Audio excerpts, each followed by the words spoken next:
Colonial Parkway doesn't look like the kind of place where nightmares are born.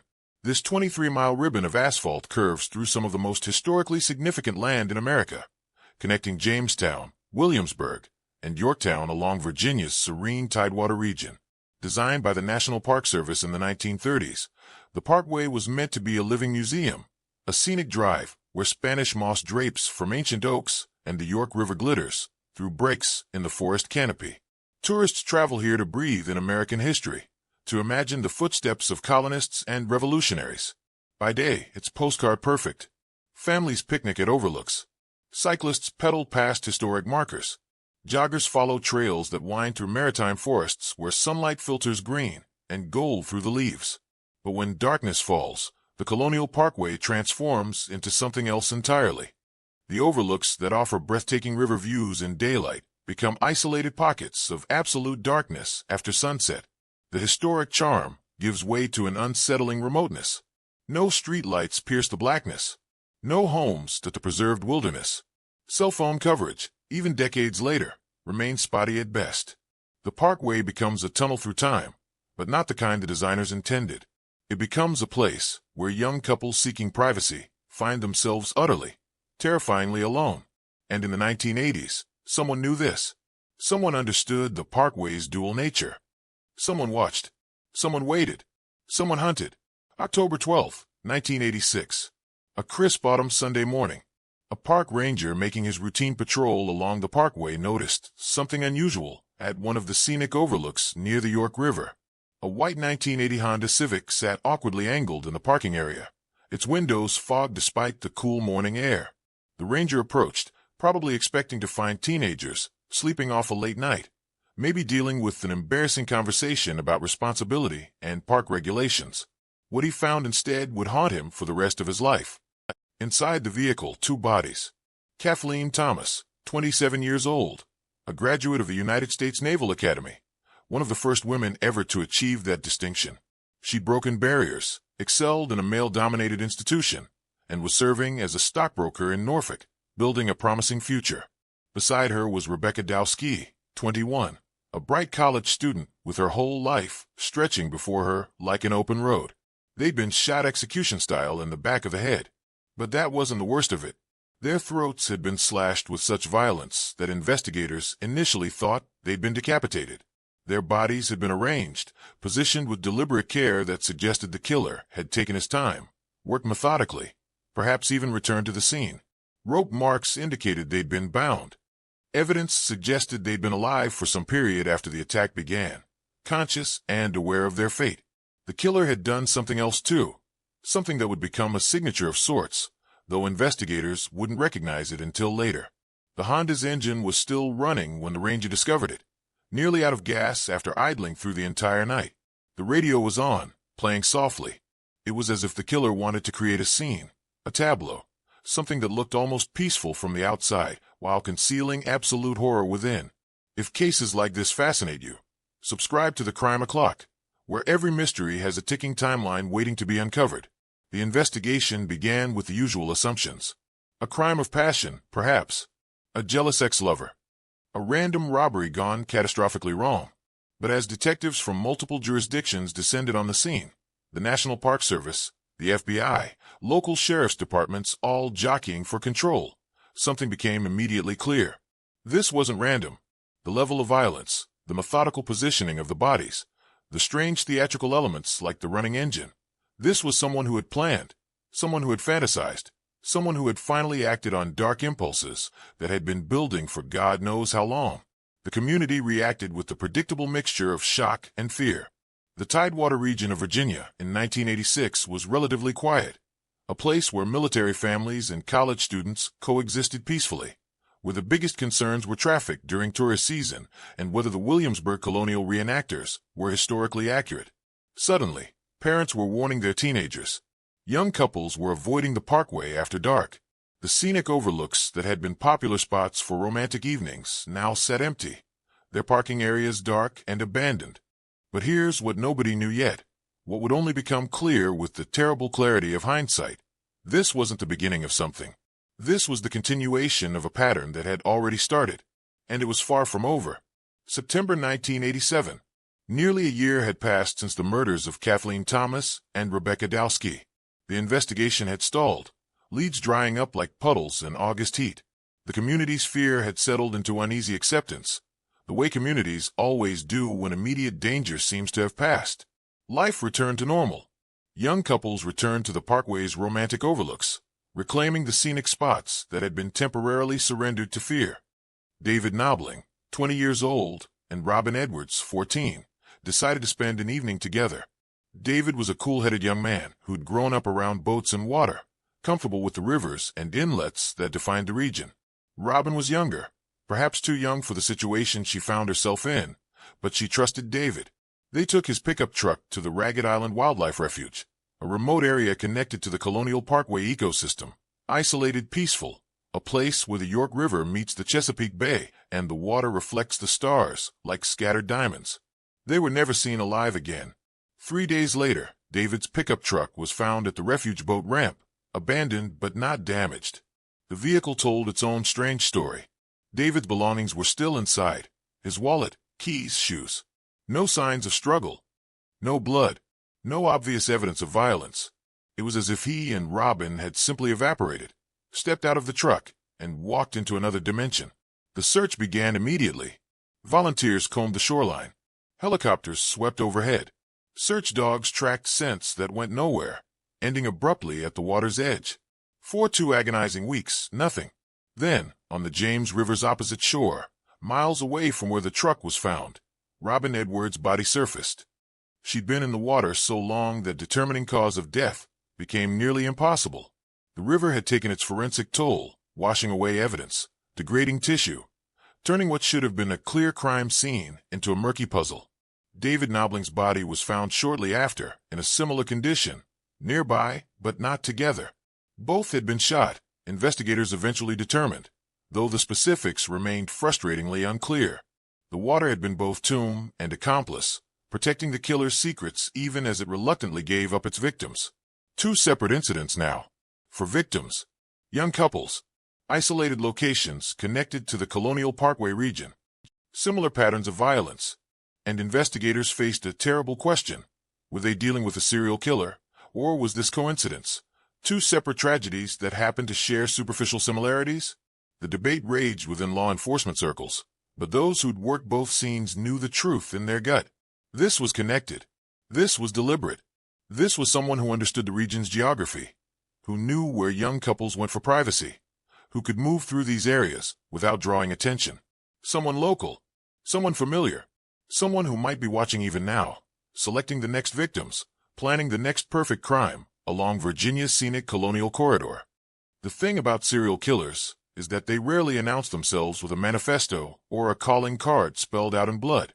They emerge gradually, their pattern revealing itself only when enough bodies have accumulated to form a constellation of death that investigators can finally map.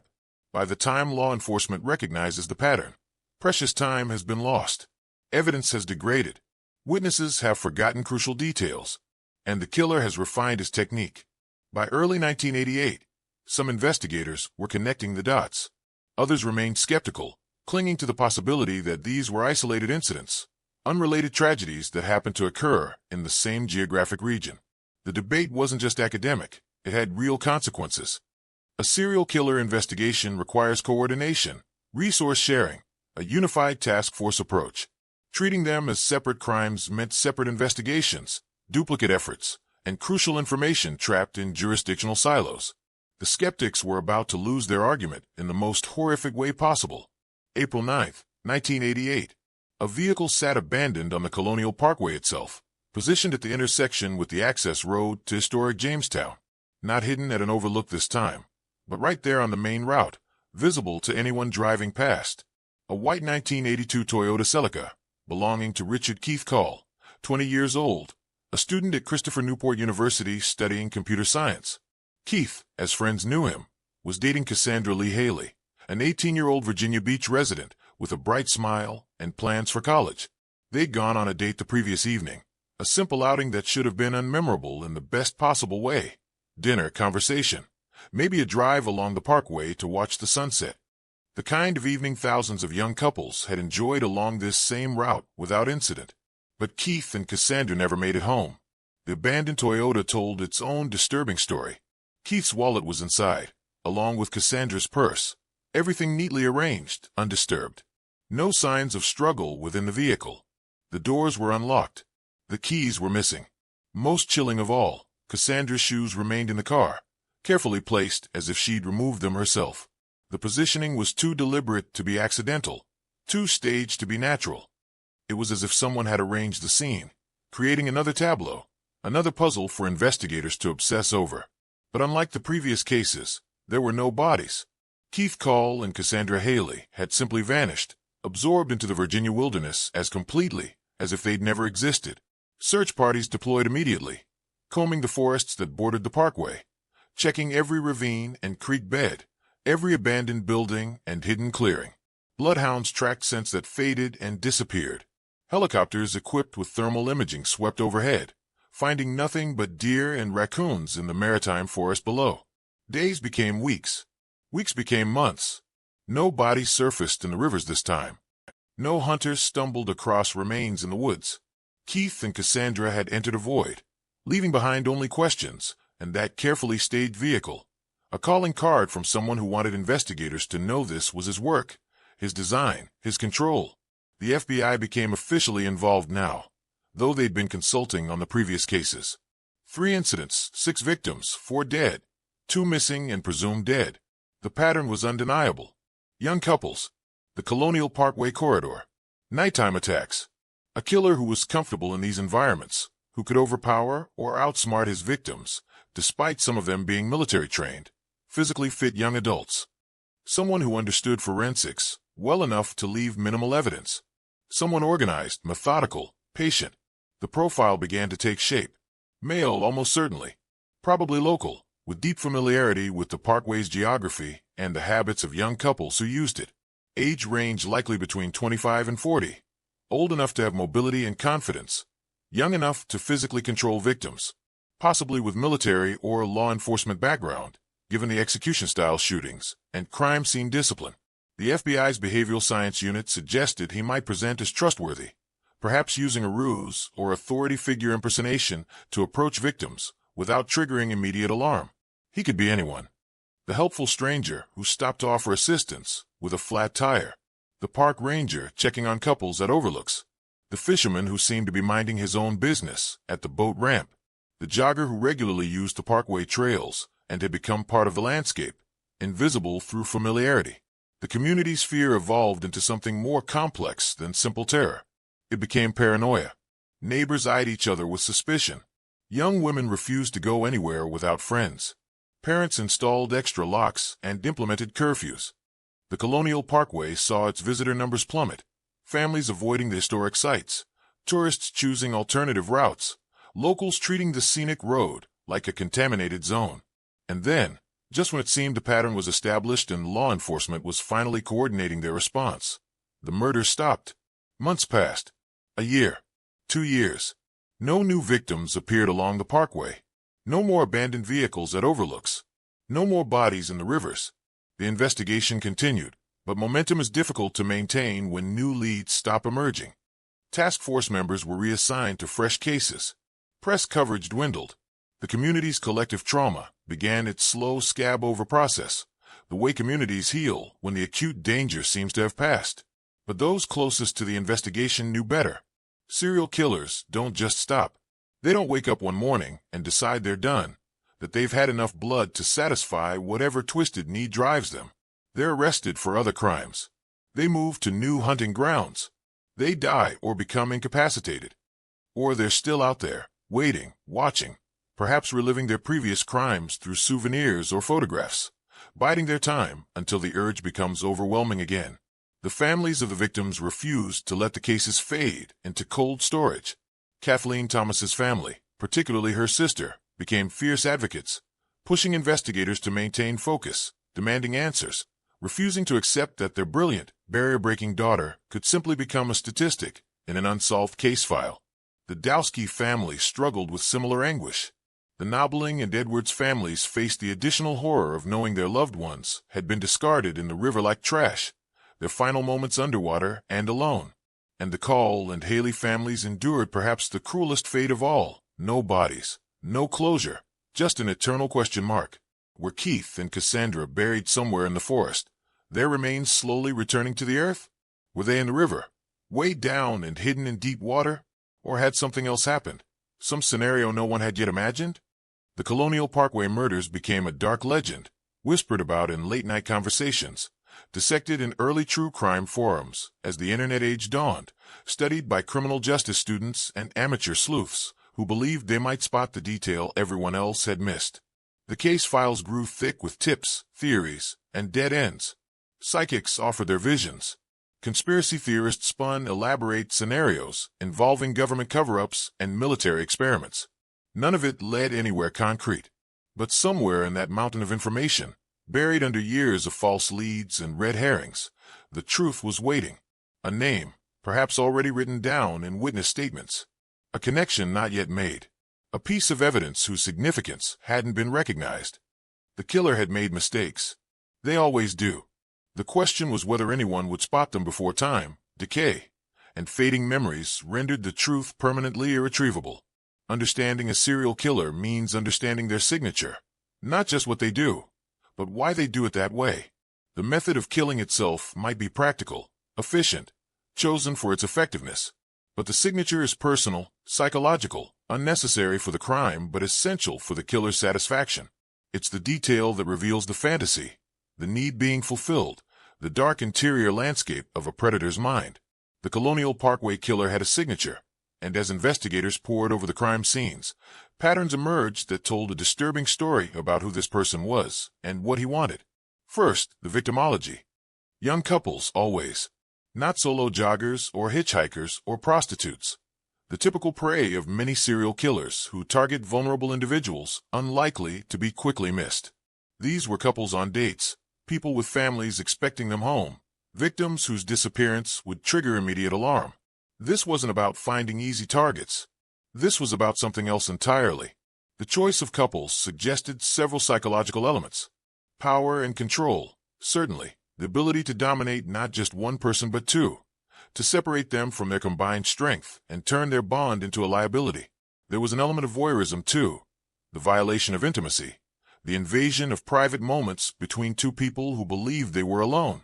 And perhaps something darker still, resentment, envy, rage directed at young love itself, at the happiness these couples represented. The locations reinforced this interpretation. Every attack occurred at or near spots known for romantic privacy. These weren't places people stumbled upon by accident. The killer knew these spots because he'd scouted them, watched them, perhaps spent hours or days observing the patterns of young couples who used them. He understood the timing, that golden hour after dark when couples arrived seeking privacy, but before the night grew late enough that absence would trigger alarm. He knew the geography with intimate precision. The Colonial Parkway's overlooks seem numerous, but only certain ones offer the true isolation necessary for both romance and murder. The Ragged Island Wildlife Refuge boat ramp, where David and Robin were last seen, isn't marked by prominent signage. You need to know it's there, know which unmarked roads to take, understand the maze of access routes that thread through the refuge. This was someone who'd spent time in these places, who'd learned the terrain the way a hunter learns a forest. The method of killing varied slightly between cases, but certain elements remained consistent. Firearms were used in multiple attacks, execution-style headshots that suggested either military training or law enforcement experience.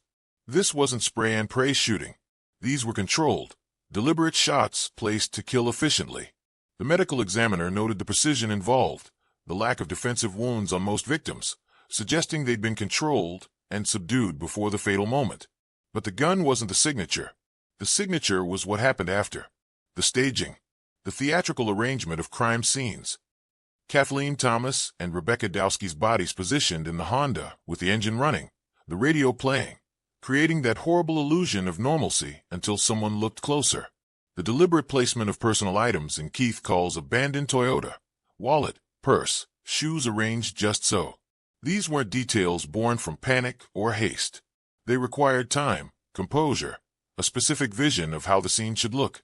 Some investigators believed the staging served a practical purpose, buying time, creating confusion, perhaps misdirecting the investigation. But profilers saw something deeper. This was communication.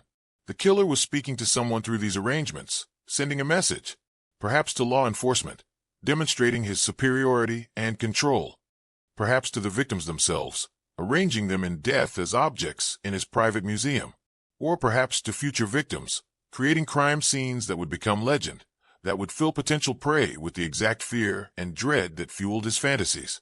The FBI's Behavioral Analysis Unit developed a working profile that painted a chilling portrait. White male, age 25 to 45. Above average intelligence.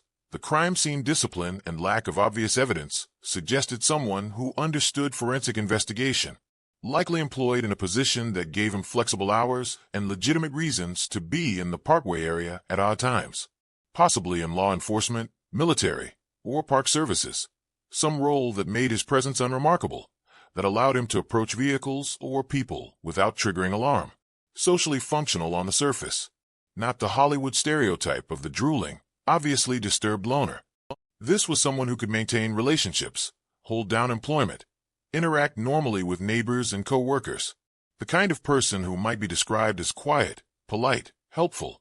Someone nobody would suspect. Someone who understood how to wear a mask of normalcy while nursing fantasies of violence and control. The profile suggested he likely lived within a 30-mile radius of the Parkway. Serial killers typically hunt near home, in familiar territory where they understand escape routes and can quickly return to their normal life after an attack. He probably drove a vehicle common to the area, nothing flashy or memorable, something that blended into the background.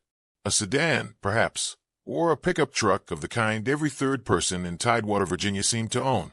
Most disturbing was the assessment of his psychological state. This wasn't someone killing in the heat of passion or under the influence of substances. This was organized, planned, fantasy-driven violence. He was acting out scenarios he'd refined through years of internal rehearsal. Each attack was a performance, an execution of carefully crafted plans. And like most serial killers, he was likely escalating. The time between attacks shortening, the violence intensifying, the risks he was willing to take increasing as the thrill of previous kills faded and he needed greater stimulation. The sudden stop in 1988 didn't fit typical serial killer behavior, and this troubled investigators. Several theories emerged. Perhaps he'd been arrested for an unrelated crime and was now incarcerated, his killing spree interrupted by bars and concrete walls. Perhaps he'd moved away from the area, taking his dark appetites to a new hunting ground where similar murders might be occurring under different jurisdictional oversight, never connected to the Colonial Parkway cases. Or perhaps the most unsettling possibility. He was still there, still local, still watching and remembering. Maybe he'd married, started a family, found some temporary anchor that kept the urges at bay. Maybe he'd achieved a position of greater responsibility that made the risks feel too great. Or maybe he was simply patient, understanding that increased scrutiny made hunting dangerous, willing to wait years if necessary for attention to fade and opportunities to ripen again.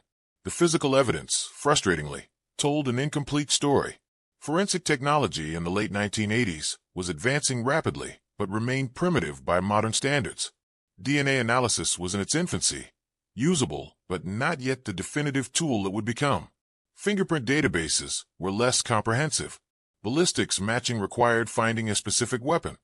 The killer had left traces, fibers, possibly biological evidence, tire tracks, footprints, but matching these to a specific individual required having a suspect to compare them against.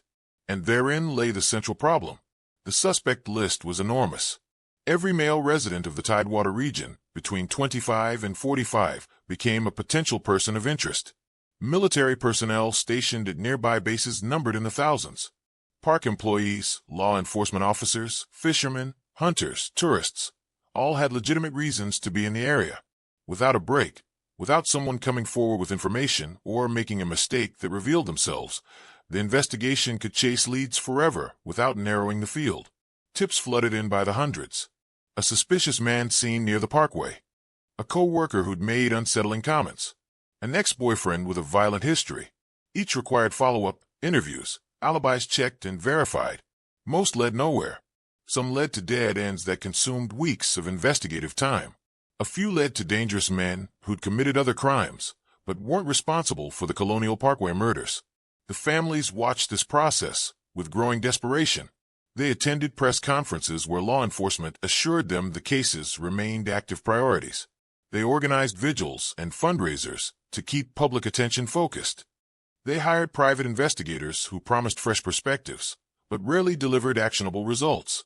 They lived in a purgatory of knowing their loved ones had been murdered, but not knowing by whom or why, unable to grieve properly because justice remained perpetually out of reach. Meanwhile, every young couple in the region carried the weight of these unsolved murders. The Colonial Parkway remained beautiful, historically significant, a treasured landmark, but it also remained haunted, marked by violence that had never been answered, by a predator who'd never been caught, by the possibility, however remote, that he might still be out there, watching, waiting, remembering how easy it had been before. In the absence of answers, theories multiply like weeds in an abandoned garden. Some grow from legitimate investigative reasoning, careful analysis of evidence and behavior. Others sprout from speculation, desperation, or the human need to impose pattern on chaos. And in the Colonial Parkway case, theories bloomed in wild profusion, each one promising to unlock the mystery, each one ultimately withering under scrutiny. The first major theory centered on a single perpetrator, the classic serial killer profile.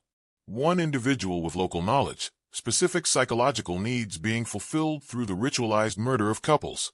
This theory had the weight of FBI behavioral analysis behind it, the endorsement of professionals who'd studied similar cases across decades. It was clean, comprehensible, fitting established patterns of serial predation. But as years passed without resolution, alternative theories gained traction. The copycat theory suggested that perhaps the first murders had been committed by one individual, but subsequent attacks were the work of different killers, either opportunists capitalizing on established fear or someone deliberately mimicking the original crimes to muddy investigative waters. This would explain certain inconsistencies between cases, subtle variations in methodology that troubled some investigators. The problem with this theory was its complexity. Multiple killers targeting couples in the same geographic area during the same time period, all managing to evade capture? It strained credibility while solving nothing. Then there was the law enforcement theory, the one that made investigators uncomfortable to even discuss, but couldn't be ignored. What if the killer was a cop? Or a park ranger? Someone with authority, someone who could approach a vehicle at night without triggering alarm, someone who could flash a badge and gain instant compliance from victims who'd been raised to trust and obey law enforcement. This theory had disturbing merit. It explained how the killer could operate so freely in areas that should have been risky. It explained the lack of defensive wounds on victims, people who'd surrendered peacefully because they believed they were dealing with legitimate authority. It explained the forensic discipline, the crime scene awareness, the ability to evade detection. Police officers understand how investigations work, what evidence to avoid leaving, how to misdirect inquiries. Several suspects emerged within this framework, though naming them publicly would come later, after careers had ended and statutes of limitations provided legal protection. There was the park ranger who'd worked the Colonial Parkway during the relevant time period, who'd left his position under circumstances that raised questions. There was the local police officer with a history of aggressive behavior toward young couples he'd encountered on patrol. There was the former military police officer who'd been stationed at a nearby base and matched the physical profile. Each was investigated. Each had alibis that couldn't be definitively broken, couldn't be definitively confirmed. Each existed in that gray zone of suspicion without proof, their names circulating in whispers, but never formally charged. The military connection theory gained particular attention given Kathleen Thomas's Naval Academy background and the proximity of numerous military installations. Camp Peary, the CIA training facility known as the Farm, sat less than 30 miles from the Colonial Parkway. Might the murders be connected to classified operations, training exercises gone wrong, or someone within the intelligence community acting out violent fantasies? This theory spiraled into darker territory when crime scene photographs from the Thomas Dowski case were leaked to the media in 2014, a disturbing development that suggested someone within law enforcement or with access to evidence files wanted these images public. The leak was never solved, but it fed speculation about institutional involvement, about secrets being kept at high levels, about investigations deliberately hampered to protect someone powerful. The cluster theory proposed that all the murders might not be connected at all. Virginia in the 1980s, like most of America, experienced elevated crime rates. Perhaps these were genuinely separate incidents occurring in geographic proximity by chance alone. Statistically unlikely, but not impossible. This theory found few supporters among those who'd worked the cases. The similarities were too pronounced, the timing too concentrated, but it remained a possibility that couldn't be entirely dismissed. One suspect who generated sustained attention was Richard Evenitz, a serial killer who operated in Virginia during the 1990s and was eventually linked to multiple murders of young women and girls. Evenitz had been in the area during the Colonial Parkway time frame. He matched aspects of the profile. His known crimes demonstrated the capacity for violence and sexual sadism. After his suicide in 2002, following a kidnapping where his intended victim escaped, investigators looked hard at potentially connecting him to the Parkway murders. But the timeline didn't quite fit. Evenitz would have been in his early 20s during the Parkway murders, younger than profilers expected. His known victims were individuals, not couples. His methodology differed in significant ways. And crucially, biological evidence from crime scenes he was definitively linked to didn't match evidence from the Parkway cases. He remained a suspect of interest, but linking him conclusively proved impossible. Another name that surfaced repeatedly was Fred Atwell, a former Hampton sheriff's deputy who'd worked in the area during the murders and who later became entangled in controversies around the case. Atwell claimed to have inside knowledge about the investigations, suggested law enforcement corruption and cover-ups, and made himself a persistent presence in media coverage. Some investigators believed he knew more than he admitted. Others thought he was simply a troubled individual seeking attention by inserting himself into a notorious case. Atwell's own behavior raised questions. Why was he so obsessed with these particular murders? Why did he possess case information that shouldn't have been available to him? Was he protecting someone? Or was he the someone being protected? Before these questions could be satisfactorily answered, Atwell died in 2018, taking whatever he knew, truth or delusion, to his grave. The DNA revolution promised to change everything. As genetic analysis technology advanced through the 1990s and 2000s, investigators returned to the Colonial Parkway evidence with new hope. Biological samples collected decades earlier could now be analyzed with precision unimaginable when they were first gathered. Genetic genealogy, the technique that would eventually crack the Golden State Killer case, offered a potential pathway to identifying the perpetrator through familial DNA matching. But here, the investigation hit another frustrating wall. Some evidence had degraded over decades of storage. Chain of custody issues raised questions about contamination. Most critically, the biological evidence that did exist was limited and ambiguous. DNA samples from the crime scenes revealed multiple contributors, a mixture that could take years to untangle. Without a clear single-source sample to use as a reference, building a definitive genetic profile remained elusive. There was also the possibility that no usable DNA from the perpetrator existed at all. If the killer had been forensically sophisticated, if he'd taken precautions decades before DNA evidence became a standard investigative tool, he might have left nothing behind that could be tested. The leather glove seen in some witness descriptions, the careful staging that suggested minimal direct contact with victims. These details hinted at someone who understood, instinctively or through training, how to avoid leaving traces. As the 20th century gave way to the 21st, the Colonial Parkway case took on a different quality in the public consciousness. It became a historical mystery, like the Zodiac Killer or the Black Dahlia, a puzzle for true crime enthusiasts to debate on internet forums, a cautionary tale parents used to warn children about the dangers lurking in seemingly safe places, a cultural touchstone representing an entire category of unsolved American violence. Podcasts dissected every detail. Documentary filmmakers interviewed surviving family members and aging investigators. Amateur sleuths crowdsourced theories and evidence analysis. Some of this attention was helpful, generating new tips and keeping pressure on law enforcement to maintain investigative efforts. Some was exploitative, treating real tragedy as entertainment, turning victims into characters in a dark narrative consumed for thrills. The families occupied a painful middle ground. They needed the public attention to keep the cases alive, to prevent them from sliding into permanent cold case obscurity.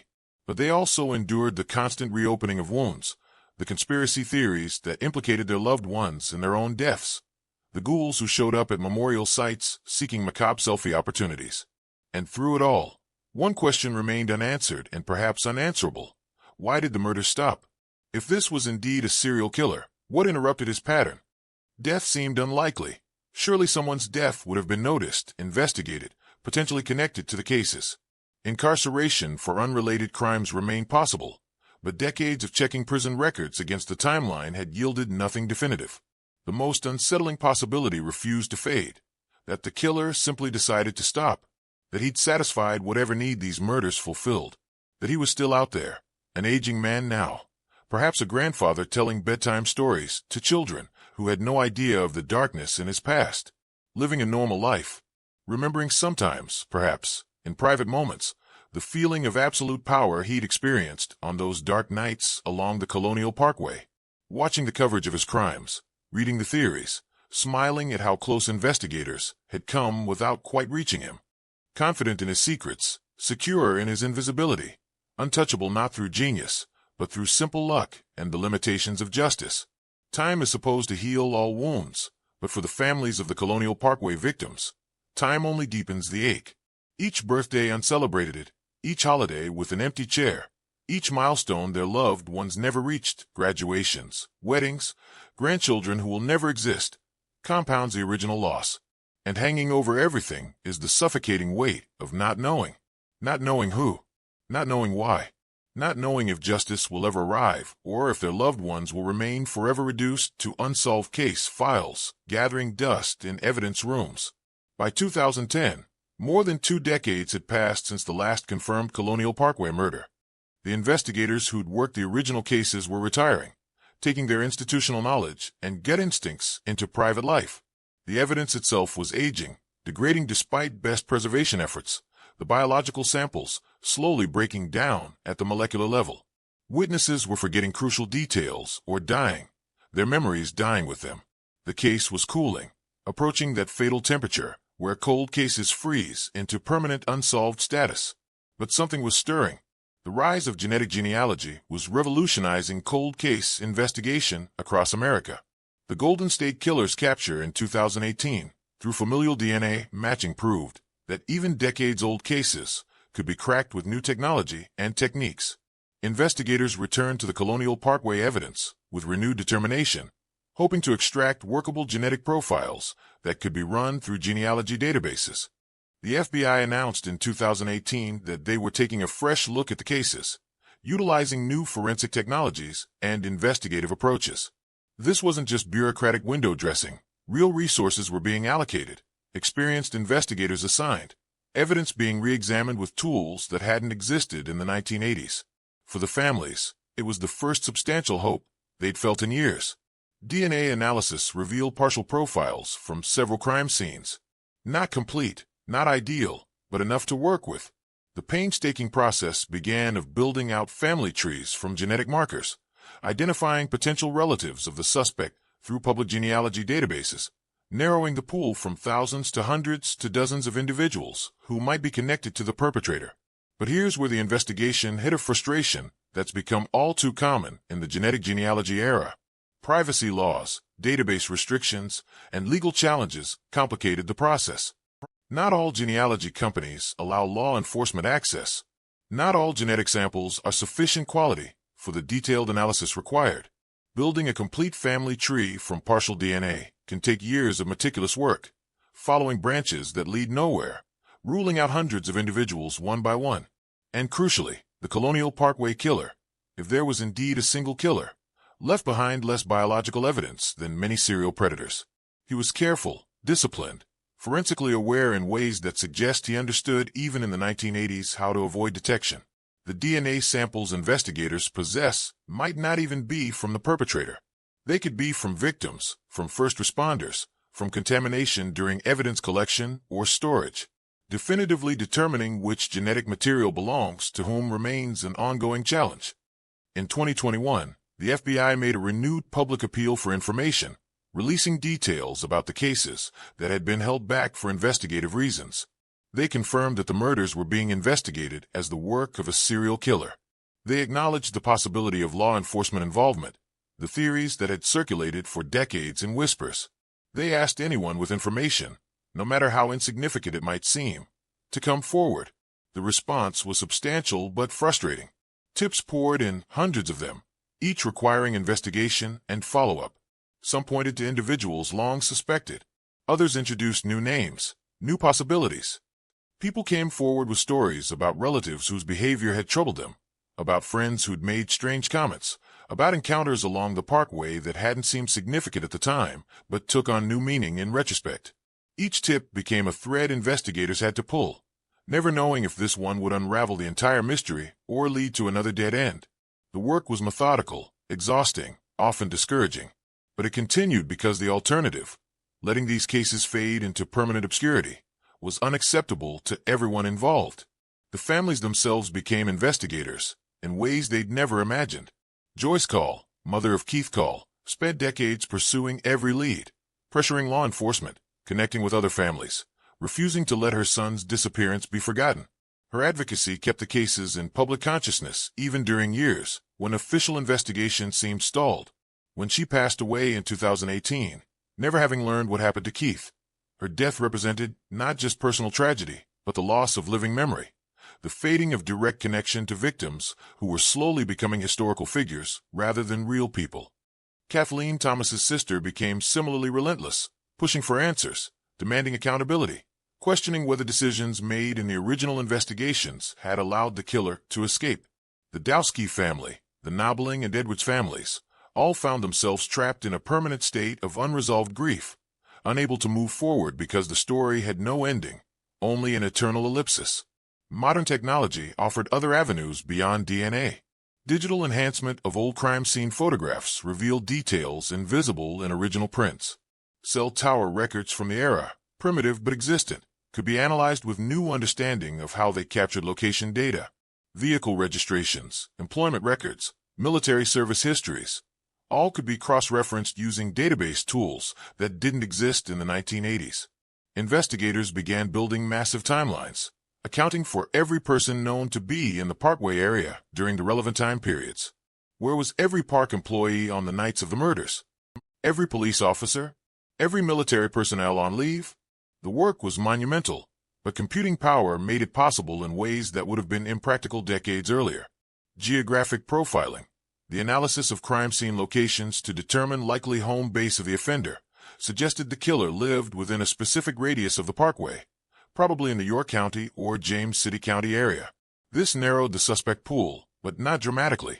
These were populated areas with thousands of residents fitting basic demographic criteria. Behavioral analysis continued to evolve as well. Profilers revisited the cases, with decades of additional experience studying serial offenders. New theories emerged about the killer's psychology, his motivations, his likely current status. If he was 25 in 1986, he'd be in his 60s now, probably still living in Virginia unless forced to relocate for work or family reasons, possibly diminished by age, health issues, the natural decline that comes to everyone, or possibly still sharp, still aware, still following coverage of his crimes with satisfaction at having evaded justice for nearly 40 years. Some investigators believe the killer might have confessed to someone, a spouse, a close friend, a therapist. This is surprisingly common with serial offenders.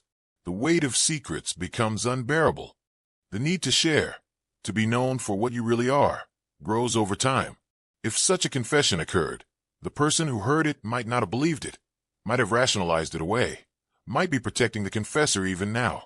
The FBI's renewed appeals emphasize this possibility. If you know something, anything, come forward. Even if it seems impossible, even if you've convinced yourself, there must be another explanation. Even if revealing what you know means destroying someone you love. The victims and their families deserve truth, deserve closure, deserve justice after nearly 4 decades of waiting. There's a phrase investigators use for cases like this: the long tail of justice. Some crimes are solved quickly, the perpetrator caught at the scene, evidence overwhelming, guilt obvious. Others take years, even decades, but eventually yield to persistent investigation and advancing technology. And some remain forever unsolved, joining that dark catalog of American mysteries that haunt us precisely because they represent justice denied, evil unpunished, questions eternally unanswered. The Colonial Parkway Murders teeter on the edge of that final category, but they haven't fallen into it yet. The investigation remains active. Evidence is still being analyzed. Tips still generate follow-up. The families still push for answers. And somewhere, potentially, the killer still lives, aging, perhaps ailing, but carrying the weight of what he did, what he took, what he destroyed on those dark nights along Virginia's scenic Colonial corridor. Maybe he feels remorse now, the fire of whatever drove him banked to cold ash. Maybe he's terrified of being caught, knowing that DNA technology grows more sophisticated every year, that genetic genealogy could knock on his door tomorrow. Maybe he feels nothing at all, empty of conscience, viewing his crimes as fading memories from someone else's life. Or maybe, in his darkest private moments, he still remembers every detail, the fear in their eyes, the power he felt, the perfect execution of fantasies he'd nurtured for years before finally acting, the thrill of reading about his crimes, knowing that hundreds of investigators had searched for him and failed, that he'd become a legend, a ghost story, a mystery discussed in hushed tones decades after the fact. If you're out there reading this, if these words reach you, know this: the investigation never stopped. Technology advances. Secrets unravel. People's loyalties shift. The protective walls you've built will eventually crack. And when they do, justice, delayed but not denied, will finally arrive. And if you know something, if you protected someone or kept a terrible secret because revealing it seemed impossible, consider this. Those 8 people, Kathleen Thomas, Rebecca Dusky, David Knobling, Robin Edwards, Richard Keith Call, Cassandra Haley, and the 2 others whose stories are connected to this nightmare. They were real. They had futures that were stolen. They had families who've lived nearly 40 years in agony. Your silence perpetuates that agony. Your truth, however painful to reveal, could finally end it. The Colonial Parkway remains beautiful. Tourists still visit Jamestown, Williamsburg, and Yorktown, driving that scenic route through American history. But those who know the darker history, who remember the Lover's Lane nightmare of the 1980s, drive it differently. They look at the overlooks and see not just river views, but crime scenes. They imagine young couples seeking privacy, never knowing they were being watched. They wonder if the killer ever returned to these spots, revisiting the scenes of his triumphs, remembering. Subscribe to the Crime O'Clock, because the next mystery is already ticking, and somewhere in the past, present, or future, truth is waiting to be uncovered. What's your take on this case? Do you believe it was a single killer or multiple perpetrators? Could law enforcement involvement explain how someone operated so successfully without being caught? Share your thoughts below. And remember, sometimes the most important clue comes from an unexpected source, from someone who didn't realize what they knew until they heard the story one more time. The clock is still ticking on the Colonial Parkway murders. The investigation continues. The families wait. And somewhere, perhaps, an aging killer knows that time, which has been his ally for nearly 4 decades, is finally becoming his enemy. Because in the end, almost every mystery has a solution. Almost every crime leaves traces. Almost every secret eventually surfaces. The question isn't whether the Colonial Parkway murders will be solved. The question is when, and whether it will happen while the families who've waited so long for answers are still alive to hear them.